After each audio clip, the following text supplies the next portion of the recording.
সকলকে শুভ নববর্ষ। প্রথমে আমরা একটা সহজ চ্যাপ্টার শুরু করছি, যেহেতু আমাদেরকে এখন এইভাবেই পড়াশোনা করতে হবে, তাই আমরা প্রথমে একটা সহজ চ্যাপ্টার দেখে নেব। সেটা হচ্ছে অর্ধপরিবাহী।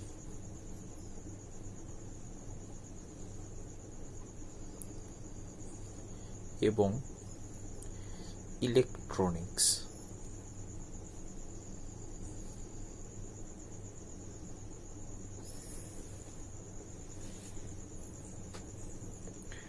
এই চ্যাপ্টারটা আমরা পাবো কোথায়? এই চ্যাপ্টারটা আমরা পাবো বৈদ্যুতিন যন্ত্রসমূহ যে ইউনিটটা আছে,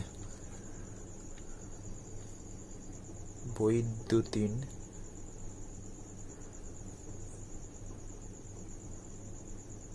যন্ত্রসমূহ। তো প্রথমে আমরা একটা সহজ চ্যাপ্টার শুরু করছি, অর্ধপরিবাহী।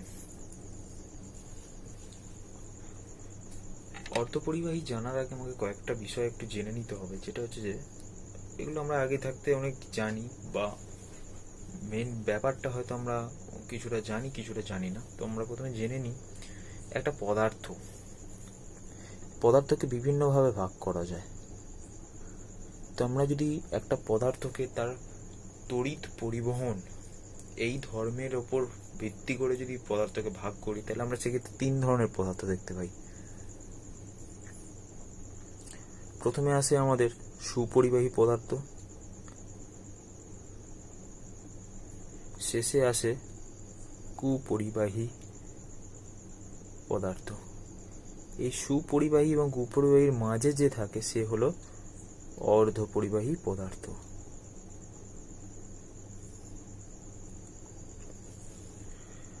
তো সুপরিবাহী আমরা কাদের বলবো? যে সমস্ত পদার্থ খুব সহজে তড়িৎ পরিবহন করতে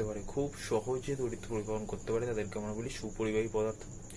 যে সমস্ত পদার্থ কোনোভাবেই তড়িৎ পরিবহন করতে পারে না, তাদের বলবো আমরা কুপরিবাহী পদার্থ। এবং যে সমস্ত পদার্থ কি হয়, সুপরিবাহী এবং কুপরিবাহীর মাঝামাঝি অবস্থান করে, অর্থাৎ কি একটা নির্দিষ্ট শর্ত মানলে তাহলে তার ক্ষেত্রে আমরা তড়িৎ পরিবহন পেতে পারি।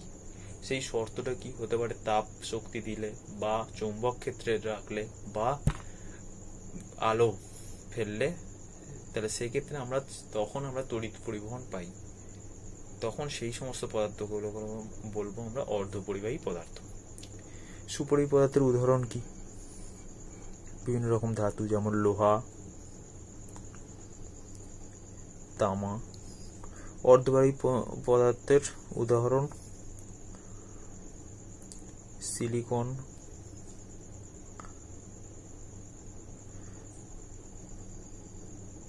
Germanium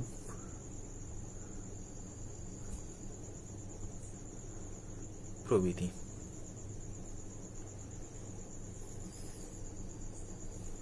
germanium. কুপরিবাহী পদার্থের উদাহরণ কাঠ, কাঁচ, কাগজ এটসেট্রা। তো এই হলো আমার কুপরিবাহী পদার্থের আর একটা নাম হচ্ছে অন্তরক পদার্থ। তো এই হলো আমার পদার্থের শ্রেণীবিভাগ। কিসের ওপর? ধর্মের ওপর ভিত্তি করে না, তড়িৎ পরিবহন। এই ধর্মের উপর ভিত্তি করে আমরা পদার্থকে 3 ভাগে ভাগ করেছি: সুপরিবাহী পদার্থ, অর্ধপরিবাহী পদার্থ এবং কুপরিবাহী বা অন্তরক পদার্থ।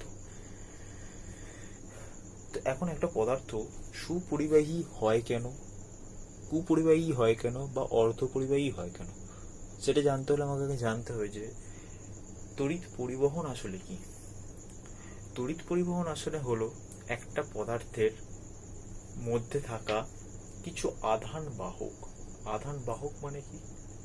আধান বাহক মানে হলো এমন কিছু কণা যারা কি করতে পারে, আধানকে পরিবহন করতে পারে। সাধারণত সুপরিবাহী পদার্থের ক্ষেত্রে মুক্ত ইলেকট্রনগুলো এই আধান পরিবহনের কাজ করে থাকে। মুক্ত ইলেকট্রন কাকে বলবো আমরা? মুক্ত ইলেকট্রন আমরা কাকে বলবো? মনে করলাম একটা পরমাণুর নিউক্লিয়াসে আমার কি বসে আছে না, প্রোটন। তার চারধারে ঘুরে বেড়াচ্ছে আমাদের ইলেকট্রন। তো এই ইলেকট্রনগুলো চারধারে ঘুরে বেড়ানোর প্রয়োজন কি? প্রয়োজন হলো যে নিউক্লিয়াসের ধনাত্মক তড়িৎ এবং ইলেকট্রনের ঋণাত্মক তড়িৎ, এই ধনাত্মক এবং ঋণাত্মক তড়িৎ কি করেছে না একে অপরকে স্থিরতাড়িতিক আকর্ষণ বল, এই স্থিরতাড়িতিক আকর্ষণ বল দ্বারা যুক্ত করে রেখেছে। তার ফলে ইলেকট্রনগুলো খুব সহজেই কক্ষপথ ছেড়ে বেরিয়ে আসতে পারে না। তাদেরকে শত কষ্ট হলেও তাদেরকে এই নিউক্লিয়াসের আকর্ষণে চারধারে কক্ষপথে ঘুরতে হয়। তো বাইরে থেকে যদি আমরা এখন একটা শক্তি দিই ইলেকট্রনকে, তাহলে সেই শক্তি যদি ইলেকট্রনটার এই কক্ষপথ থেকে বেরিয়ে আসার জন্য যথেষ্ট হয়, তাহলে সে নিশ্চয়ই সেখান থেকে বেরিয়ে আসার চেষ্টা করবে। তাহলে যখন সে বেরিয়ে এলো ইলেকট্রনটা, এই ইলেকট্রনটা কিন্তু আর নিউক্লিয়াসের আকর্ষণে আবদ্ধ নয়, তখন এ হয়ে গেল আমার একটা মুক্ত ইলেকট্রন। তাহলে মুক্ত ইলেকট্রন তাকেই বলবো যে সমস্ত ইলেকট্রনগুলো কি হচ্ছে নিউক্লিয়াসের আকর্ষণ উপেক্ষা করে বাইরে বেরিয়ে এসেছে, তারা হচ্ছে মুক্ত ইলেকট্রন। আর এখানে যারা বসে আছে তারা হচ্ছে বদ্ধ বা আবদ্ধ ইলেকট্রন। আবদ্ধ ইলেকট্রন। তো এই মুক্ত ইলেকট্রনগুলোই কি হয় সুপরিবাহী পদার্থের ক্ষেত্রে বেশি পরিমাণে থাকে।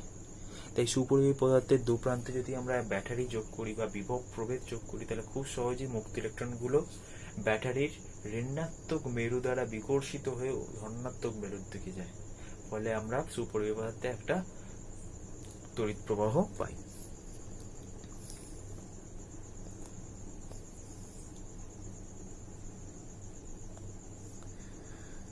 এটা হচ্ছে মাইনাস প্রান্ত, এটা প্লাস প্রান্ত। তাই এখানে থাকা মুক্ত ইলেকট্রনগুলো কি হবে না যখনই তড়িৎ প্রবাহ ব্যাটারির সঙ্গে যোগ করা হবে তখনই কি হবে ঋণাত্মক দ্বারা মাইনাসগুলো বিকর্ষিত হবে এবং ধনাত্মক দ্বারা মাইনাসগুলো আকর্ষিত হবে। ফলে এইভাবে মুক্ত ইলেকট্রনগুলো মাইনাস থেকে প্লাস প্রান্তের দিকে চলে আসে ব্যাটারির। এটা হচ্ছে মুক্ত ইলেকট্রনের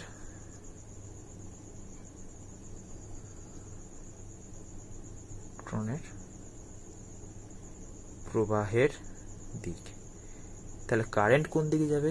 মুক্ত ইলেকট্রন যেদিকে যায় আমরা ধরে নিই তড়িৎ প্রবাহ মাত্রা ঠিক তার উল্টো দিকে যায়, অর্থাৎ প্রবাহ মাত্রা যাবে সবসময় ব্যাটারির ধনাত্মক থেকে ঋণাত্মকের দিকে।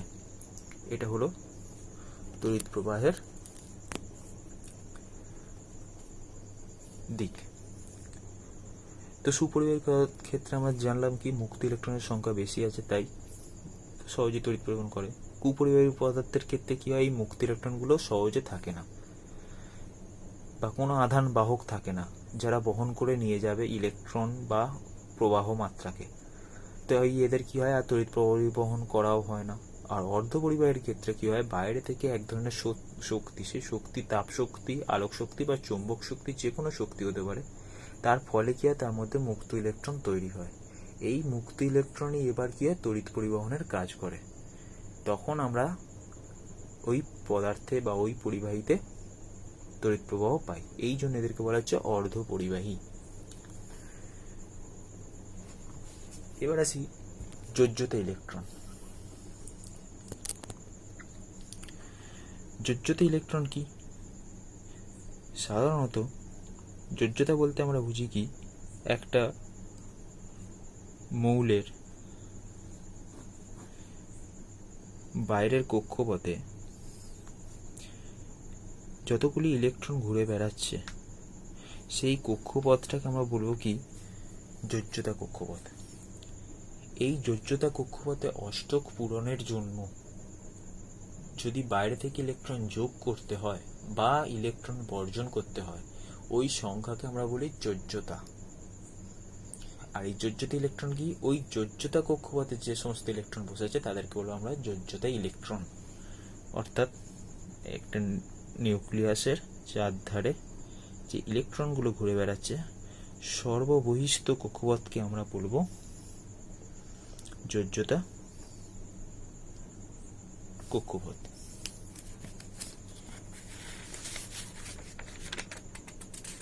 বা আরো ভালোভাবে বলতে গেলে আমরা বলবো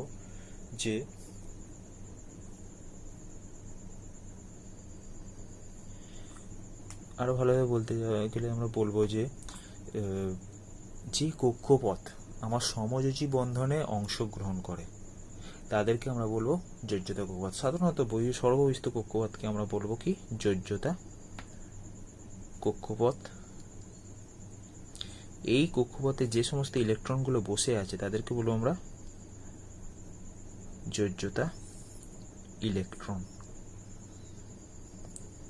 এই যোজ্যতা কক্ষপথ থেকে যোজ্যতা ইলেকট্রনগুলো কি হয়, একটা সাফিসিয়েন্ট শক্তি বা নিউক্লিয়াসের বন্ধন ছেড়ে বেরিয়ে যাওয়ার জন্য যে পরিমাণ শক্তি প্রয়োজন, সেই শক্তি যদি যোজ্যতা ইলেকট্রন পায় তবেই সে কি করতে পারে না যোজ্যতা কক্ষপথ ছেড়ে সে বাইরে বেরিয়ে আসতে পারে, এবং তখন তার নাম হয় মুক্ত ইলেকট্রন। অর্থাৎ এই মুক্ত ইলেকট্রনকে আরেকভাবে যদি আমরা বলি যে পরিবহন ইলেকট্রন, তাহলে সেক্ষেত্রে কিন্তু কথাটা যথেষ্ট অর্থপূর্ণ, কারণ এই মুক্ত ইলেকট্রনকে তড়িৎ পরিবহন করে। তাই আমরা এদেরকে বলতে পারি আবার যে মুক্ত ইলেকট্রনগুলোকে আবার বলতে পারি আমরা পরিবহন ইলেকট্রনও বলতে পারি।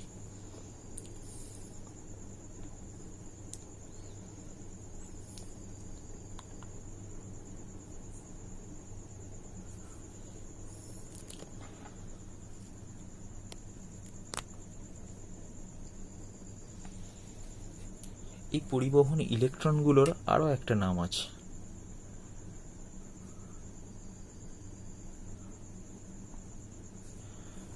সাধারণত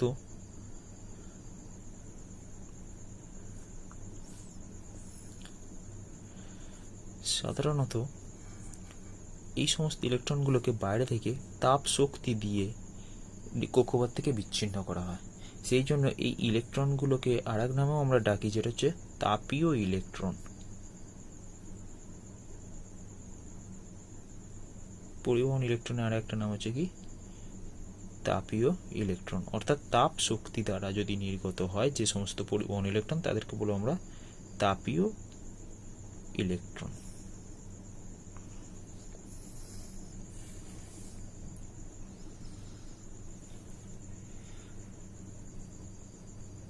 তো অর্ধপরিবাহীগুলোর ক্ষেত্রে কি হয়, ঠিক এই ধরনের ঘটনাই ঘটে যে বাইরে থেকে তাপ শক্তি দেওয়া হয়, ফলে অর্ধপরিবাহীতে মুক্ত ইলেকট্রন উৎপন্ন হয়। তো এই অর্ধপরিবাহী রোধ কিসের ওপর নির্ভর করে না, অর্ধপরিবাহী রোধ তাহলে আমরা যদি বলি বা একটা গ্র্যাফ টানি, তাহলে বলবো যে রোধ মানে হলো বাঁধা দেওয়া। অর্থাৎ যদি আমরা একটা গ্র্যাফ টানি উষ্ণতার সঙ্গে রোধের, তাহলে দেখব অর্ধপরিবাহী রোধ কি হয়, ধীরে ধীরে এইভাবে নিচের দিকে নামতে থাকে। অর্থাৎ যত উষ্ণতা বৃদ্ধি পাচ্ছে তত কিছু রোধ ধীরে ধীরে কমতে থাকছে, অর্থাৎ তত বেশি পরিবাহী আমার পরিবহন করতে সক্ষম হচ্ছে। কিন্তু তুলনামূলকভাবে সেটা পরিবাহী বা সুপরিবাহী পদার্থের ক্ষেত্রে আমরা কি দেখি, এটা হলো অর্ধপরিবাহীর গ্যাপ।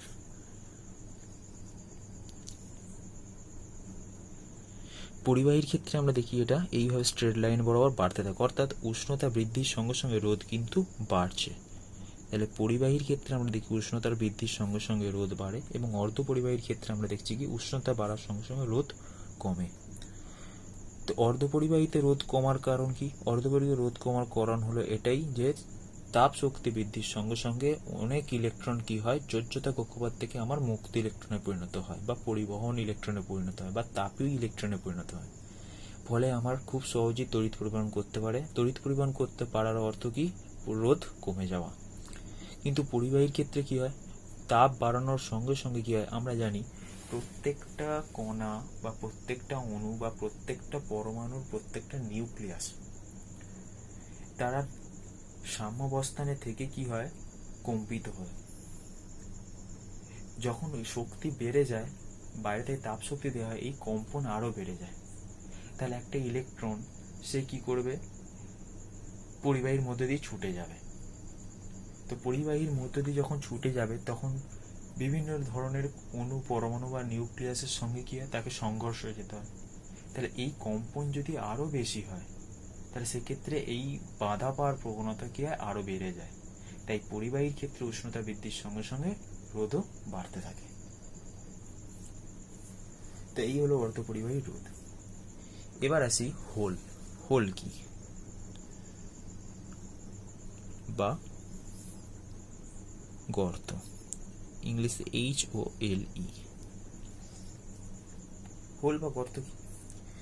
আমার পরিবহন ইলেকট্রনগুলো কিভাবে তৈরি হচ্ছে না, যোজ্যতা কক্ষপথে থাকা বিভিন্ন ইলেকট্রন আছে, সেই ইলেকট্রনগুলো যেমন মনে করো আমি নিচ্ছি SI, একটা অর্ধপরিবাহী SI সিলিকন। এই সিলিকনের যোজ্যতা কক্ষপথে 4টে ইলেকট্রন আছে। তো এই 4টে ইলেকট্রন আমি দিয়ে দিলাম এইভাবে।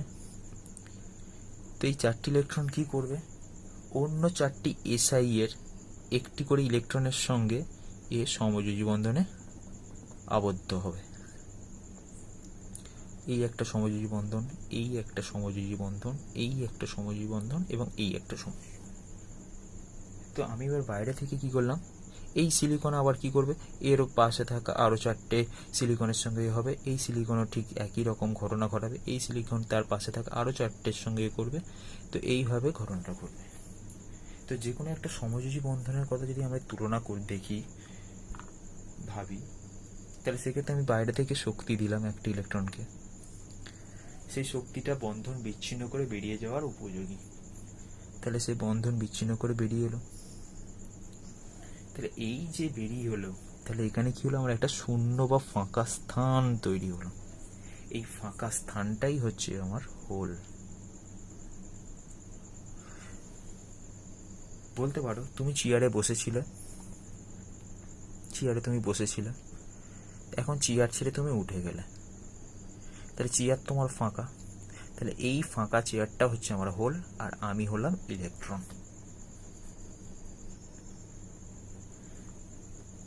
এই হলো আমার ইলেকট্রন, এই হলো হোল।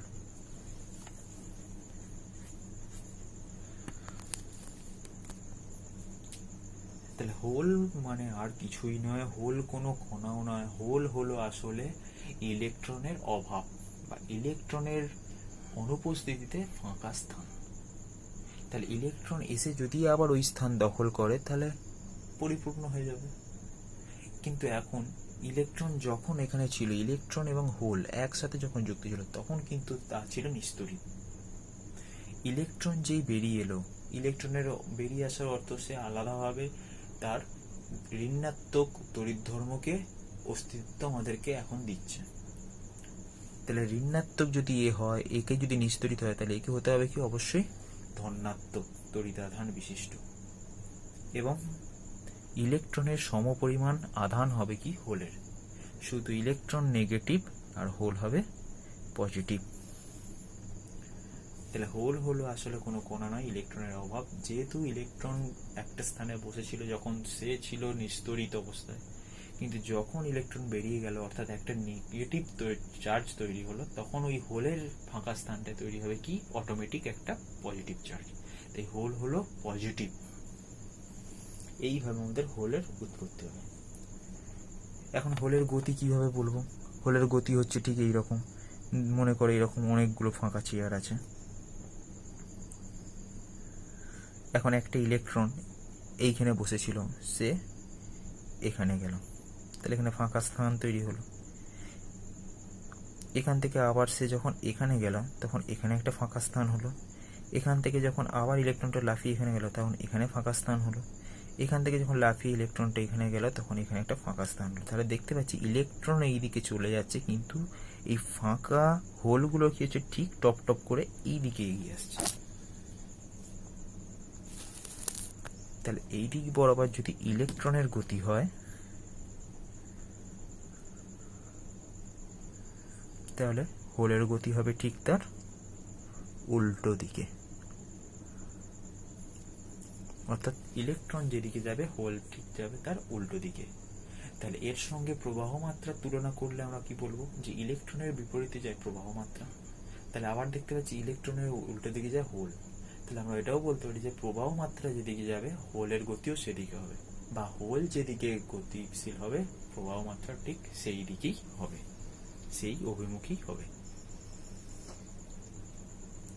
এই হলো আমার হোলের উৎপত্তি এবং ইলেকট্রন দ্বারা সুপরিবাহী, অর্ধপরিবাহী এবং কুপরিবাহী বা অন্তরকে পার্থক্য। এবার আসি পটিতত্ত্বের দ্বারা ব্যাখ্যা। পটিতত্ত্ব কি? পটিতত্ত্ব হলো আমার, এটা হলো এক ধরনের শক্তিপটির বিশ্লেষণ। শক্তিপটিটা কি?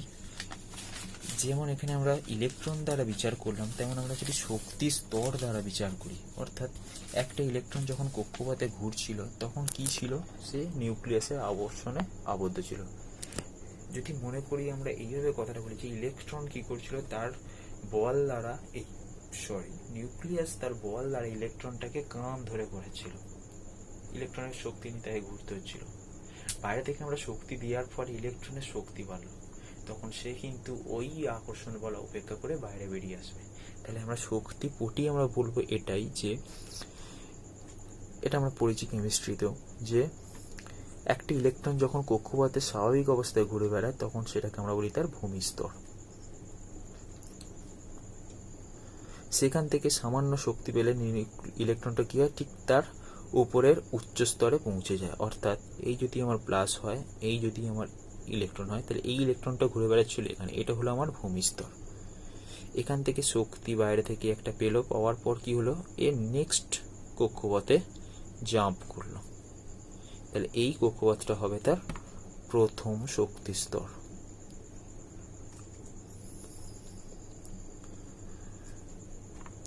তারপর আরো কিছু পরিমাণ যদি সে শক্তি পায়, তাহলে সেখান থেকে যাবে তার পরবর্তী শক্তি স্তর বা পরবর্তী কক্ষপথে, তাহলে সেটা হবে তার দ্বিতীয় শক্তি স্তর।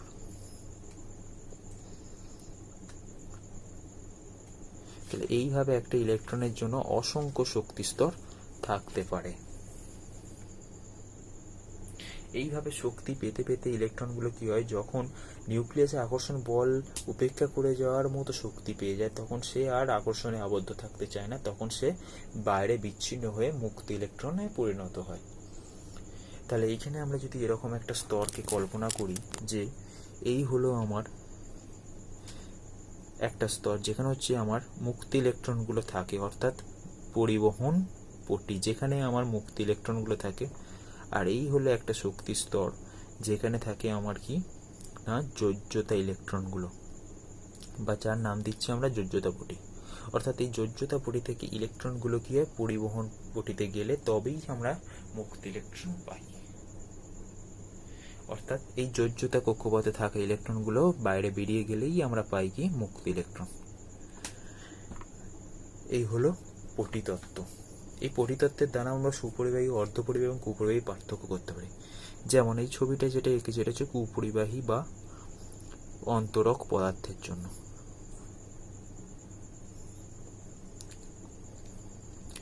আর একটা ছবি আঁকছি সুপরিবাহীর ক্ষেত্রে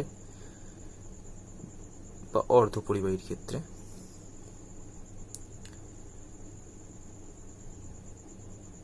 অর্ধপরিবাহী, এটা হলো পরিবহন পটি, এটা হলো যোজ্যতা পটি। আর একটা আঁকি সুপরিবাহী পদার্থের ক্ষেত্রে।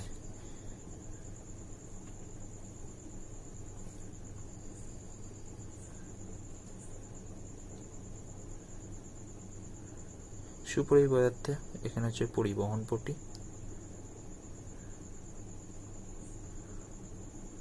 আর এটা হলো আমার যোজ্যতা পটি।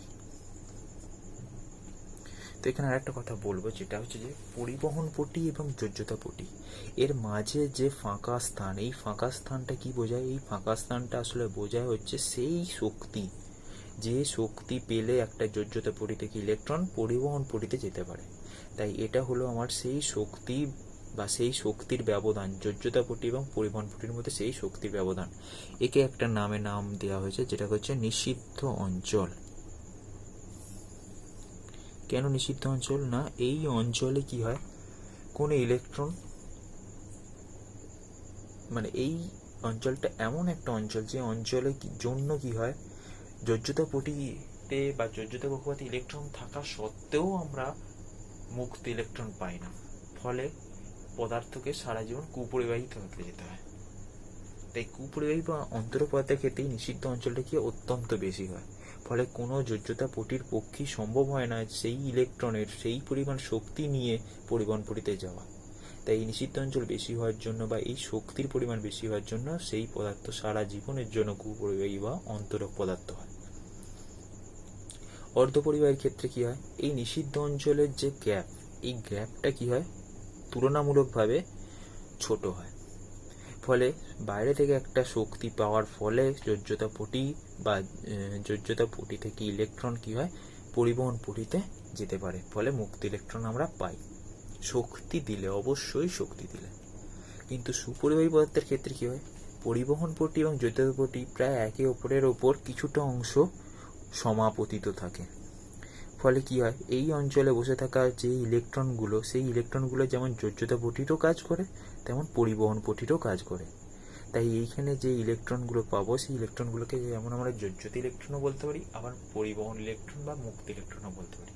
তাই এর ক্ষেত্রে কি হয়, খুব সহজেই আমরা তড়িৎ পরিবহন পাই।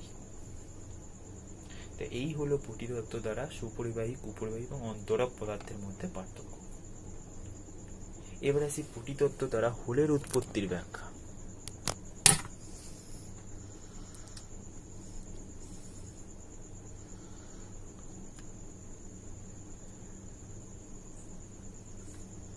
হোলের উৎপত্তির ব্যাখ্যা।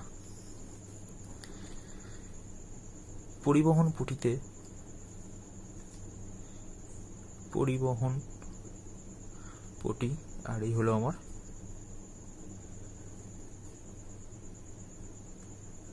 যোজ্যতা পটি।